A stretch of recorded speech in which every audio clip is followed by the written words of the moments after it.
स्वागत करते हैं आप सभी को ट्रेडिंग विजडम चैनल पर। आज के एनालिसिस में हम बैंक निफ्टी में अगले ट्रेडिंग सेशन मतलब 9 अक्टूबर के ट्रेडिंग सेशन के लिए कौन से लेवल इम्पोर्टेंट हो सकते हैं, किस तरह का मार्केट एनवायरनमेंट है, क्योंकि हमें अपने ट्रेडिंग स्टाइल को मार्केट एनवायरनमेंट के हिसाब से चेंज करना पड़ता है। क्योंकि हमारा ट्रेडिंग रूल ही है, हमारा डिसिप्लिन का रूल ही है कि pace trade according to the market environment. जैसा मार्केट एनवायरनमेंट वैसा हमारा ट्रेडिंग स्टाइल होगा दोस्तों। तो आज के एनालिसिस में जो 9 अक्टूबर का प्री ट्रेड एनालिसिस, इसके साथ ही 5 अक्टूबर के पोस्ट ट्रेड एनालिसिस आज के कंटेंट में होगी।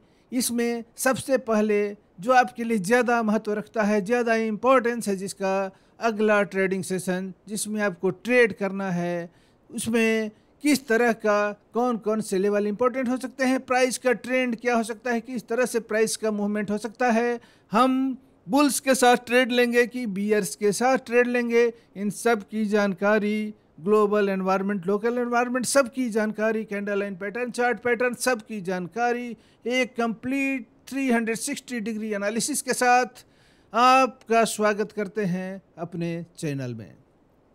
तो दोस्तों, आज का कैसा मार्केट एनवायरनमेंट है आपके 9 अक्टूबर के ट्रेडिंग सेशन के लिए? अभी मार्केट एनवायरनमेंट कैसा है तो ग्लोबली देखेंगे तो सारे यूरोपियन इंडिसेज की बुलिश क्लोजिंग हुई है। सभी बुलिश अच्छे रियल बॉडी के बुलिश कैंडल का फॉर्मेशन सारे अधिकांश यूरोपियन इंडिसेज में आपको देखने को मिलेगा। साथ ही अमेरिकन इंडिसेज को अगर देखते हैं तो वहाँ भी 1% या उससे भी ज़्यादा की क्लोजिंग आपको अमेरिकन इंडिसेज में देखने को मिलेगी। चाहे न्यूयॉर्क स्टॉक एक्सचेंज का डाउ जोन्स इंडेक्स हो, S&P 500 इंडेक्स हो, या नास्डैक स्टॉक एक्सचेंज का नास्डैक इंडेक्स हो, दोनों American stock exchanges, New York stock exchange और नास्डैक स्टॉक एक्सचेंज, दोनों के इंडिसेज में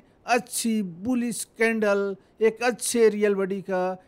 बड़े रियल बॉडी का बुलिश कैंडल का फॉर्मेशन हुआ है और सभी 21 EMA के पास रेजिस्टेंस फेस कर रहे हैं। ट्रेंड डाउन ट्रेंड ही है, भूलेंगे नहीं, ट्रेंड डाउन ट्रेंड ही है।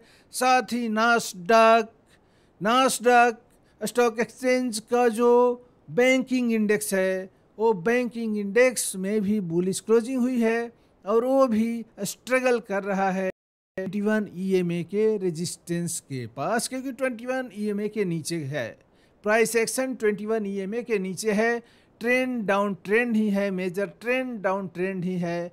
लेकिन बैंकिंग इंडेक्स देखेंगे अगर नास्डैक स्टॉक एक्सचेंज का, तो उस बैंकिंग इंडेक्स में भी पॉजिटिव डाइवर्जेंस देखने को मिला है, प्राइस एक्शन और ऑस्किलेटर के बीच में। अगर RSI ऑस्किलेटर का यूज करते हैं और कैंडल लाइन पैटर्न दोनों में देखते हैं तो यहाँ डाइवर्जेंस है, प्राइस में डाउन ट्रेंड और इंडिकेटर प्राइस बना रहा है लोअर हाई और इंडिकेटर बना रहा है हायर हाई, ऑस्किलेटर बना रहा है हायर हाई। ये पॉजिटिव डाइवर्जेंस है जो बताता है कि बुलिश मोमेंटम ज़्यादा है, बुल्स का मोमेंटम ज़्यादा है। प्राइस यहाँ से रैली कर सकती है, प्राइस यहाँ से डाउन ट्रेंड जो है वो रिवर्स करके या तो अब ट्रेंड में कन्वर्ट कर सकता है या साइडवेज मूवमेंट हो सकता है। तो इस तरह से ट्रेंड रिवर्सल को इंडिकेट कर रहा है ये पॉजिटिव डाइवर्जेंस जो बैंकिंग इंडेक्स के चार्ट पर हमें देखने को मिल रहा है। इसके साथ ही अब तो ग्लोबल सिनारियो क्या हुआ, ग्लोबल एनवायरनमेंट क्या हुआ आपके लिए? तो ग्लोबल एनवायरनमेंट हमारे लिए बुलिश ही है, ग्लोबल एनवायरनमेंट बुलिश ही है दोस्तों। अब लोकल चार्ट पैटर्न, अपने बैंक निफ्टी के chart pattern, candle line pattern, पूरे होल मार्केट पिक्चर को अगर देखते हैं तो उसमें भी डेली टाइम फ्रेम पर हमें पॉजिटिव डाइवर्जेंस की झलक देखने को मिलती है, एक लंबे डाउन ट्रेंड के बाद। मतलब प्राइस के अगर वही वही अगर टाइम फ्रेम को अगर आवरली टाइम फ्रेम पर करें, अगर डेली टाइम फ्रेम से अगर आवरली टाइम फ्रेम पर अपने मार्केट पिक्चर को कन्वर्ट करते हैं तो देखेंगे आवरली टाइम फ्रेम पर क्लियर पॉजिटिव डाइवर्जेंस आपको देखने को मिलेगा। प्राइस एक्शन और RSI ऑस्किलेटर के ग्राफ के बीच में आपको पॉजिटिव डाइवर्जेंस देखने को मिलेगा, जो बताता है कि मोमेंटम बुल्स के फेवर में है, बुलिश मोमेंटम ज़्यादा है, प्राइस यहाँ से रैली कर सकती है इस पॉइंट से। तो पूरा सिनारियो, पूरा एनवायरनमेंट जो आपके सामने भी है चार्ट पर, वो यही इंडिकेशन दे रहा है कि प्राइस यहाँ से रैली कर सकती है, प्राइस में तेज़ी आ सकती है। तो मार्केट में डाउन ट्रेंड ही है, मेजर ट्रेंड डाउन ट्रेंड ही है, लेकिन फिर भी आपको हमें अगले ट्रेडिंग सेशन में बुल्स के साथ लेना होगा, बुलिश माइंडसेट के साथ लेना होगा। अगर हम बायर हैं तो कॉल बाई करेंगे, अगर हम सेलर हैं तो पुट सेल करेंगे, हम लॉन्ग पोजीशन बनाने की कोशिश करेंगे। प्रॉपर लेवल पर प्रॉपर कैंडल लाइन सिग्नल जब हमको मिलेगा तो वहाँ पर हम लॉन्ग पोजीशन बनाने की कोशिश करेंगे, प्रॉपर स्टॉप लॉस के साथ। सारे ट्रेडिंग रूल, सारे डिसिप्लिन्स के रूल को फॉलो करते हुए, सारे जो पुराने ओल्ड सपोर्ट और रेजिस्टेंस के लेवल हैं, मेजर इम्पोर्टेंट सपोर्ट और रेजिस्टेंस के लेवल है, उसको हम अपने चार्ट पर ड्रा करेंगे, क्योंकि हमारा रूल ही है कि never forget old support and resistance level, क्योंकि पोलरिटी यहाँ काम करती है। पुराने लेवल ही नए लेवल में कन्वर्ट करते हैं, पुराने रेजिस्टेंस क्या कर जाते हैं, सपोर्ट में कन्वर्ट कर जाते हैं, पुराने सपोर्ट रेजिस्टेंस में कन्वर्ट कर जाते हैं, क्योंकि पोलरिटी का कंसेप्ट यही बताता है कि प्राइस जब क्रॉस कर देगा रेजिस्टेंस को तो नीचे की ओर क्रॉस करेगा, तो रेजिस्टेंस, अगर रेजिस्टेंस को ऊपर की ओर क्रॉस करता है प्राइस तो रेजिस्टेंस सपोर्ट में कन्वर्ट कर जाता है, उसके ऊपर क्लोजिंग दे देता है। तो और इसी तरह से अगर प्राइस किसी सपोर्ट को पेनिट्रेट करके उसके नीचे क्लोजिंग दे दे तो सपोर्ट आपके लिए रेजिस्टेंस में कन्वर्ट कर जाएगा। तो दोस्तों, पुराने लेवल्स भी इम्पोर्टेंट हैं, मार्केट एनवायरनमेंट भी इम्पोर्टेंट है कि किस तरह का मार्केट एनवायरनमेंट है। तो अभी बुलिश मार्केट एनवायरनमेंट है तो हम बुल्स के साथ हो लेंगे, अगले ट्रेडिंग सेशन में हमारा ट्रेडिंग स्ट्रेटजी, हमारा माइंडसेट बुलिश होगा। हम कॉल बाइंग करेंगे, ऑप्शन ट्रेडर हैं तो, या सेलर हैं तो पुट सेल करेंगे। स्टॉक में अगर बैंकिंग स्टॉक में बाई करना है तो हम ICICI बैंक या HDFC बैंक बाई कर सकते हैं। दोनों बैंक का अगर देखेंगे, दोनों बैंक का अमेरिकन एक्सचेंजेस में देखेंगे चार्ट पैटर्न, तो सब में पॉजिटिव डाइवर्जेंस देखने को मिलेगा, प्राइस स्टेबलाइज होता हुआ देखने को मिलेगा, और 21 EMA को क्रॉस करने के लिए उसके पास रजिस्ट करता हुआ देखने को मिलेगा। तो आज के लिए हमारे लिए इम्पोर्टेंट लेवल क्या हो सकते हैं, आज अगले ट्रेडिंग सेशन के लिए हमारे लिए इम्पोर्टेंट लेवल क्या हो सकते हैं। तो प्राइस जो है अभी आपका वो 44,500 के लेवल पर 44,500 के लेवल पर रेजिस्टेंस फेस कर रहा है और स्ट्रगल कर रहा है 44,500 के लेवल के पास ही उसको पेनिट्रेट करने के लिए, उसको क्रॉस करने के लिए। तो दोस्तों, सपोर्ट आपके लिए क्या है, फर्स्ट रेजिस्टेंस हमारे लिए हो गया 44,500 का लेवल, उसके ऊपर का पहला रेजिस्टेंस जो है हमारे लिए 44,500 का लेवल हो गया, उसके ऊपर का रेजिस्टेंस क्या है, R1 हो गया 44,500, R2 क्या है, सेकेंड रेजिस्टेंस हमारा क्या है, तो सेकेंड रेजिस्टेंस हमारे लिए होगा 44,700 से लेकर के 750 का जोन, 44,700 से लेकर के 750 का जोन, इसको आप नोट कर लें, इसको आप ड्रा कर लेंगे अपने मार्केट पिक्चर में, अपने चार्ट पर कैंडल लाइन चार्ट पर। तो दोस्तों, R1 हो गया, फर्स्ट रेजिस्टेंस हो गया 44,500, आपके 9 अक्टूबर के ट्रेडिंग सेशन के लिए, उसके ऊपर का अगर वो ब्रेक करता है 44,500 के लेवल को, प्राइस अगर ब्रेक करता है तो मूव करेगा अगले रेजिस्टेंस की तरफ, जो 44,700 से 750 का लेवल होगा। प्राइस अगर उसको भी पेनेट्रेट करता है, उसको भी अगर पेनेट्रेट करता है तो उसके ऊपर जो हमारा नेक्स्ट रेजिस्टेंस का लेवल R3 होगा, थर्ड रेजिस्टेंस वो होगा 45,280 का लेवल, 45,280 का लेवल अगर, और उसके बाद हमारा फोर्थ रेजिस्टेंस जो है वो 45,750 का, 750 से लेकर के 900 का जोन, 45,750 से लेकर के 900 का जो ये जोन है वो हमारा थर्ड, वो हमारा अगला रेजिस्टेंस होगा, क्योंकि वो एक फॉलिंग गैप है जो क्रिएट हुआ जब प्राइस में डिसेंट आ रहा था, उस समय फॉलिंग गैप क्रिएट हुआ, एक वैक्यूम क्रिएट हुआ आपके मार्केट पिक्चर पर, जो आपके लिए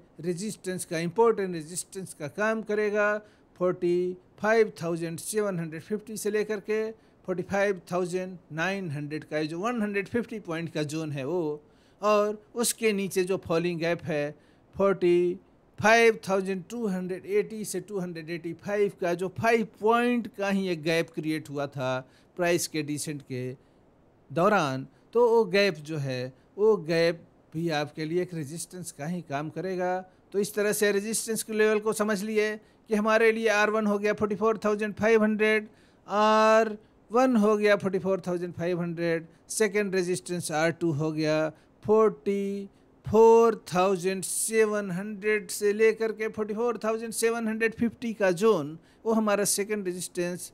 थर्ड रेजिस्टेंस हमारे लिए हो गया 45,280 का लेवल। उसके बाद का फोर्थ रेजिस्टेंस हो गया हमारे लिए 45,750 से लेकर के 45,900 का जोन। एक गैप हो गया, एक फॉलिंग गैप, वो आपके लिए फोर्थ रेजिस्टेंस हुआ। इस तरह से अब सपोर्ट क्या है हमारे लिए, इम्पोर्टेंट सपोर्ट क्या है, अगले ट्रेडिंग सेशन के मार्केट पिक्चर में क्या दिखाई दे रहा है हमारे लिए इम्पोर्टेंट सपोर्ट। तो दोस्तों, आपका पहला सपोर्ट जो है वो राइजिंग गैप है। प्राइस जो राइजिंग गैप क्रिएट कर चुका है, प्राइस पहला सपोर्ट आपका है 44,150 से लेकर के 44,250 का जोन। 44,150 से लेकर के 44,250 का जो जोन है वो आपके लिए फर्स्ट सपोर्ट का जोन है। तो दोस्तों, 40 प्राइस जो है आपका कैंडल लाइन चार्ट जो है, कैंडल लाइन जो है आपके चार्ट पैटर्न पर, वे कहाँ सपोर्ट ले सकते हैं, वे सपोर्ट लेंगे उनका पहला और इम्पोर्टेंट सपोर्ट, फर्स्ट सपोर्ट ही है लेकिन काफ़ी स्ट्रॉन्गर सपोर्ट है ये जोन, जो 44,150 से लेकर के 44,250 100 पॉइंट का जोन है, जो फॉलिंग गैप था। प्राइस जब डिसेंट कर रहा था तो उसमें एक गैप क्रिएट हुआ था, फॉलिंग गैप था, और ये फॉलिंग गैप को प्राइस क्रॉस कर गया है। प्राइस इसका बुलिश क्रॉसओवर हुआ है और उसके ऊपर क्लोजिंग भी हुई है, और प्राइस उस पर टिका भी हुआ है। पिछले 2 ट्रेडिंग सेशन से प्राइस उसके ऊपर टिका भी हुआ है। उस गैप को क्रॉस करने के बाद, इस गैप को पेनेट्रेट करने के बाद इसके ऊपर 2 ट्रेडिंग सेशन से प्राइस टिका हुआ है। और इस बुलिश एनवायरनमेंट में प्राइस के लिए स्ट्रॉन्ग सपोर्ट का काम करेगा आपके लिए। 44,250 से लेकर के 44,150 का ये जोन है 100 पॉइंट का, ये स्ट्रॉन्ग सपोर्ट का काम करेगा। उसके नीचे जो आपका है वो 40, उसके नीचे भी आपके लिए कई सपोर्ट होंगे, लेकिन जैसे 43,500 का लेवल भी आपके लिए सपोर्ट है, 43,600 का लेवल भी आपके लिए सपोर्ट है। लेकिन चूंकि मार्केट एनवायरनमेंट बुलिश है, मार्केट बुल्स इन कंट्रोल रहने की संभावना है, तो प्राइस इसमें सपोर्ट को रिस्पेक्ट देने की कोशिश करेगा, सपोर्ट को वेट देगा, सपोर्ट पर सपोर्ट लेगा और रेजिस्टेंस को ब्रेक करने की कोशिश करेगा। ऐसी प्रोबेबिलिटी है अगले ट्रेडिंग सेशन के लिए। तो 44,250 पर हम बाई करने की कोशिश करेंगे। उस लेवल पर अगर प्राइस एक्शन होता हुआ दिखे, वहाँ पर कोई candle line, bullish candle line pattern का फॉर्मेशन हो, तो हम कॉल बाई करेंगे, पुट सेल करेंगे। या अगर स्टॉक में ट्रेडर हैं तो हम बैंक निफ्टी में किसी भी अच्छे बैंक में पैटर्न को देखते हुए उसमें हम बाई करने की कोशिश करेंगे। तो दोस्तों, हम चलते हैं अपने ट्रेडिंग टर्मिनल पर, जिसमें हम इम्पोर्टेंट चार्ट के पिक्चर को, मार्केट पिक्चर को एनालाइज करने की कोशिश करेंगे। अभी आपके सामने जो चार्ट पर कैंडल लाइन्स दिख रहे हैं, ये आवरली टाइम फ्रेम पर मार्केट पिक्चर को इंडिकेट कर रहे हैं। आवरली टाइम फ्रेम पर मार्केट पिक्चर को इंडिकेट कर रहे हैं। देख सकते हैं आवरली टाइम फ्रेम पर किस तरह से ईएमएज का बुलिश क्रॉसओवर हुआ है और प्राइस ईएमएज के ऊपर ही सपोर्ट लेकर के किस तरह से एक गोल्डन क्रॉस आपको नज़र आ रहा है। आवरली टाइम फ्रेम पर गोल्डन क्रॉस हमें नज़र आ रहा है, जो बुलिश सिग्नल है, जो काफ़ी इम्पोर्टेंट बुलिश सिग्नल है। ये आप देख सकते हैं कितना इम्पोर्टेंट बुलिश सिग्नल आपके सामने चार्ट पर गोल्डन क्रॉस नज़र आ रहा है। यहाँ पर आपको गोल्डन क्रॉस देखने को मिल सकता है। किस तरह से शॉर्टर पीरियड का ईएमए हायर पीरियड के ईएमए को नीचे से ऊपर की ओर क्रॉस कर रहा है और प्राइस जो है, प्राइस एक्शन इस सारे ईएमए के ऊपर ही हो रहा है आवरली टाइम फ्रेम पर, जो बुलिश मोमेंटम को बताता है। और प्राइस किस तरह से आपका ये जो फॉलिंग गैप था, ये आप देख सकते हैं चार्ट पर किस तरह से आपका फॉलिंग गैप क्रिएट हुआ था। पिछले ट्रेडिंग सेशन में प्राइस जब डिसेंड कर रहा था, ये गैप क्रिएट हुआ था आपके सामने और यही गैप आपके लिए लगातार सपोर्ट बना हुआ है। प्राइस गैप के ऊपर ही क्लोजिंग दिया है पिछले ट्रेडिंग सेशन में भी, और ईएमए का गोल्डन क्रॉस भी है। ये सारा सिग्नल इंडिकेट कर रहा है कि मोमेंटम जो है और बुल्स के फेवर में ही है। यहाँ से जो आपका ट्रेंड है वो रिवर्स कर सकता है, ये देख सकते हैं। ये जो प्राइस में जो डिसेंट आया, इस लेवल से यहाँ से रिवर्स करने की प्रोबेबिलिटी है। ये मार्केट पिक्चर आपको इंडिकेट कर रहा है। डाइवर्जेंस भी आप देख सकते हैं। आरएसआई किस तरह से हायर हाई बनाते जा रहा है और आपका लोअर हाई का फॉर्मेशन आपके कैंडल लाइन चार्ट पर देखने को मिल रहा है। और आरएसआई लगातार हायर हाई, ये पॉजिटिव डाइवर्जेंस है। यही पॉजिटिव डाइवर्जेंस है जो आपके मार्केट पिक्चर पर दिखाई दे रहा है। पॉजिटिव डाइवर्जेंस ट्रेंड रिवर्सल को इंडिकेट करता है। ये पॉजिटिव डाइवर्जेंस ट्रेंड रिवर्सल को इंडिकेट करता है। तो ये देख सकते हैं कि फर्स्ट सपोर्ट क्या है आपके लिए, ए 44,150 से लेकर के 44,250 का जो ये जोन है, ये 150 का लाइन है, इसके ऊपर 250 का लाइन है। यही आपके लिए आज के ट्रेडिंग सेशन के लिए फर्स्ट सपोर्ट है। फर्स्ट रेजिस्टेंस आपको ये ब्लैक कलर का जो लाइन है, ये है जो 44,500 का लेवल है। ये आपके लिए फर्स्ट रेजिस्टेंस का काम करेगा। प्राइस जब मूव करेगा यहाँ से ऐसे, तो ये फर्स्ट रेजिस्टेंस का काम करेगा। प्राइस यहाँ पर स्ट्रगल कर सकता है, इसके बाद इसको पेनेट्रेट कर सकता है, ऐसी प्रोबेबिलिटी है।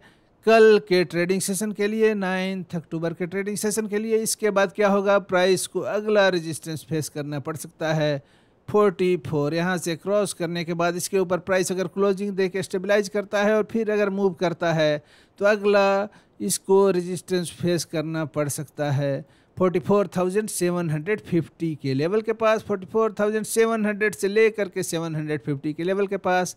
इस तरह से प्राइस अगर इसके ऊपर भी क्रॉस कर देता है, इसके ऊपर क्लोजिंग दे देता है, यहाँ स्टेबलाइज करता है, तो आगे का टारगेट प्राइस के लिए क्या हो सकता है? अगला टारगेट प्राइस के लिए, अगला टारगेट आपके प्राइस के लिए 45,280 का एक लेवल होगा, एक जोन होगा। 5 पॉइंट का ही जोन था, एक ट्रेडिंग में गैप क्रिएट हुआ था, 5 पॉइंट का ही गैप था।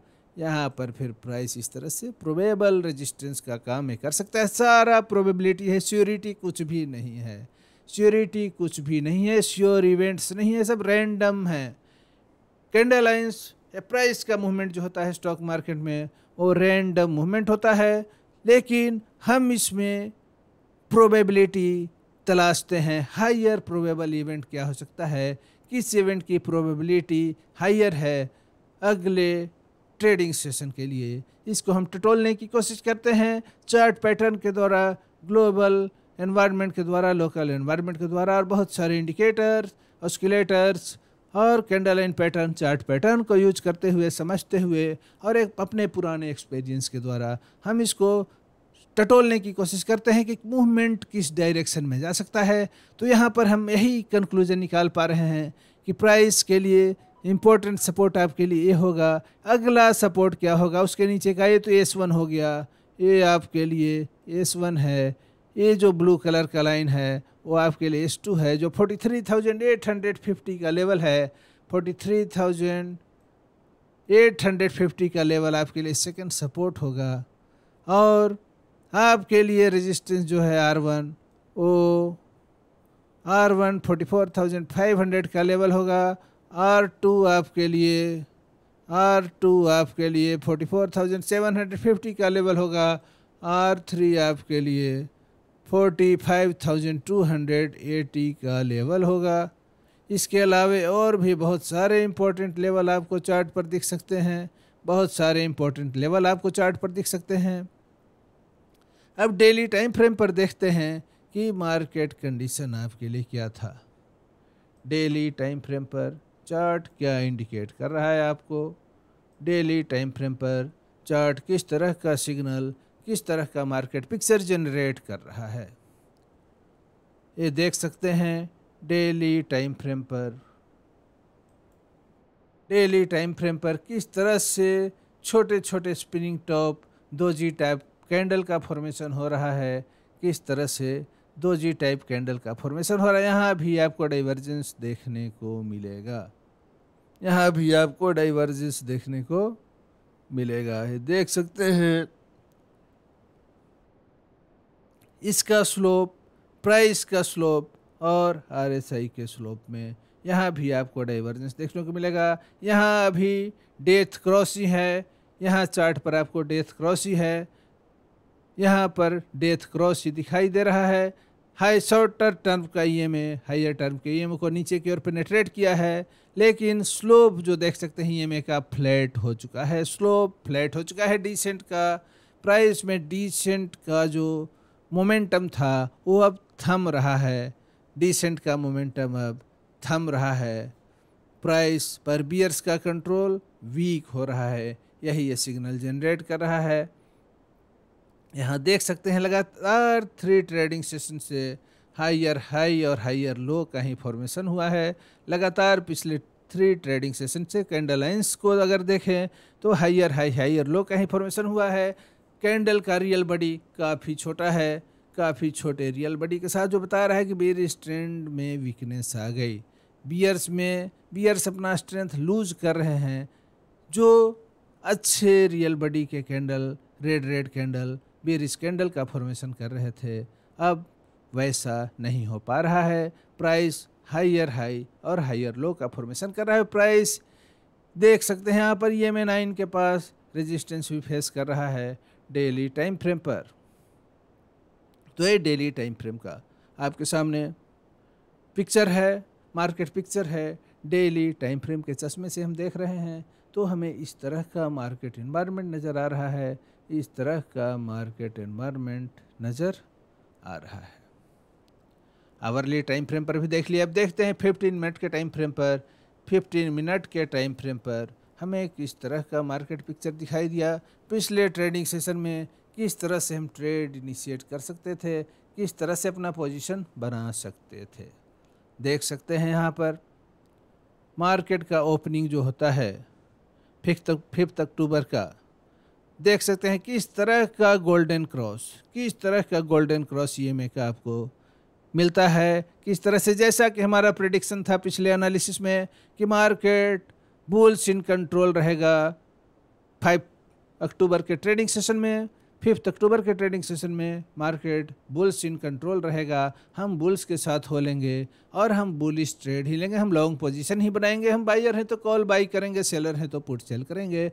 और कितना अच्छा मौका अगर आप ट्रेड किए होंगे पिछले ट्रेडिंग सेशन में तो आपको देखने को मिल सकता है। ये 6 अक्टूबर के ट्रेडिंग सेशन में, 5 नहीं 6 अक्टूबर के ट्रेडिंग सेशन में आप देख सकते हैं किस तरह से यहाँ पर बड़े बीयरिश कैंडल के साथ 15 मिनट के टाइम फ्रेम पर देखें तो बड़े बीयरिश कैंडल के साथ प्राइस नीचे की ओर मूव करता है फर्स्ट 15 मिनट में। लेकिन हमारा एनालिसिस पहले से ही था कि हमें बुल्स के साथ जाना है, आज के ट्रेडिंग सेशन में बुल्स के साथ जाना है। और इस जगह हम क्या करते, हमें लॉन्ग पोजीशन बनाए। इस सिचुएशन में हमें क्या बनाना चाहिए था, लॉन्ग पोजीशन बनाना चाहिए था कि प्राइस ईएमए पर सपोर्ट लेगा। प्राइस यहाँ ईएमए पर सपोर्ट लेता है। प्राइस को 44,250 का जो इम्पोर्टेंट लेवल है, ये लेवल भी सपोर्ट देता है और प्राइस इसको पेनेट्रेट नहीं कर पाता है, इसके नीचे क्लोजिंग नहीं दे पाता है। यहाँ पर 44,250 के लेवल के नीचे अपना स्टॉप लॉस रख करके, अगर 44,250 के नीचे हमारा स्टॉप लॉस रख करके यहाँ पर हम लॉन्ग पोजीशन बना सकते थे। इस लेवल पर हम लॉन्ग पोजीशन बना सकते थे और देख सकते हैं प्राइस अगले रेजिस्टेंस की ओर कैसे मूव करता है। और हमारा प्रेडिक्शन भी यही था कि प्राइस के लिए 44,250 सपोर्ट का काम करेगा, 44,500 का लेवल पहला रेजिस्टेंस का काम करेगा और प्राइस इस तरह से मूव करता है 44,500 के लेवल को टच करता है। इतने मूवमेंट में ही आपका कैपिटल दुगना हो सकता था। इतने मूवमेंट में ही आपका ट्रेडिंग कैपिटल दुगना हो सकता था। तो अगर एनालिसिस के हिसाब से चलें, ट्रेंड को, मार्केट पिक्चर को एनालाइज करके अगर हम ट्रेड लें तो कैंडल लाइन के सिग्नल हमें भ्रमित नहीं कर सकते हैं, क्योंकि पूरा मार्केट पिक्चर ट्रेडिंग सेशन में इस तरह से बनेगा कि आपको भ्रमित करने की कोशिश करेगा, आपके एनालिसिस को गलत साबित करने की कोशिश करेगा। लेकिन अगर आप अपने एनालिसिस पर टिके हुए रहेंगे तो आप प्रॉफिटेबल स्मार्ट ट्रेडर बन सकते हैं। ये देखिए यहाँ पर रेजिस्टेंस के पास जैसे ही निगेटिव पैटर्न बना, जैसे ही बेरिश इनगल्फिंग का पैटर्न बना, यहाँ पर तुरंत हम पुट साइड का ट्रेड में इंटर कर जाएंगे और हमारा टारगेट क्या होगा, फिर वही 44,250 का सपोर्ट लेवल। फिर यहाँ पर देख सकते हैं कितना अच्छा ट्रेड आपको मिला, शॉर्ट साइड का ट्रेड मिला। फिर यहाँ पर हम जान रहे हैं कि 44,250 का लेवल हमारे लिए सपोर्ट का लेवल है, स्ट्रॉन्ग सपोर्ट का लेवल है। फिर यहाँ से हम पोजीशन बना सकते थे अगला टारगेट 44,500 के लेवल के लिए। इस तरह से पिछले ट्रेडिंग सेशन में मूवमेंट साइडवेज ही रहा, लेकिन फिर भी ट्रेड के मौके मिले, कॉल बाइंग के मौके भी मिले, पुट बाइंग के भी मौके मिले, पुट सेलिंग के भी मौके मिले, कॉल सेलिंग के भी मौके मिले। तो इस तरह से अभी ये देख सकते हैं प्राइस का ट्रेंड 15 मिनट के टाइम फ्रेम पर भी देख सकते हैं कि गोल्डन क्रॉस के बाद इस ट्रेडिंग सेशन में 5 अक्टूबर के गोल्डन क्रॉस के बाद प्राइस में लगातार ईएमए का मूवमेंट, ईएमए का जो ट्रेंड है वो ऊपर की ओर ही है, ईएमए का स्लोप ऊपर की ओर ही है, जो इंडिकेट करता है कि मार्केट में बुलिश मोमेंटम मजबूत हो रहा है, बुल्स के फेवर में, मार्केट का डायरेक्शन बुल्स के फेवर में है, बुलिश लॉन्ग पोजीशन बनाने के फेवर में है मार्केट का ट्रेंड। इस तरह से दोस्तों आज के एनालिसिस में इतना ही। अगले एनालिसिस में आपसे फिर मुलाकात होगी। अगर ये एनालिसिस आपको अच्छा लगा हो, आपको आपके ट्रेडिंग को बेहतर बना रहा हो, तो वीडियो को लाइक करने की कोशिश करेंगे। अगर सब्सक्राइब न किए हो तो चैनल को सब्सक्राइब करने की कोशिश करेंगे। अपने दोस्तों, अपने फैमिली में शेयर करने की कोशिश करेंगे ताकि ज़्यादा से ज़्यादा लोग इस एनालिसिस से बेनिफिट ले सके। धन्यवाद दोस्तों।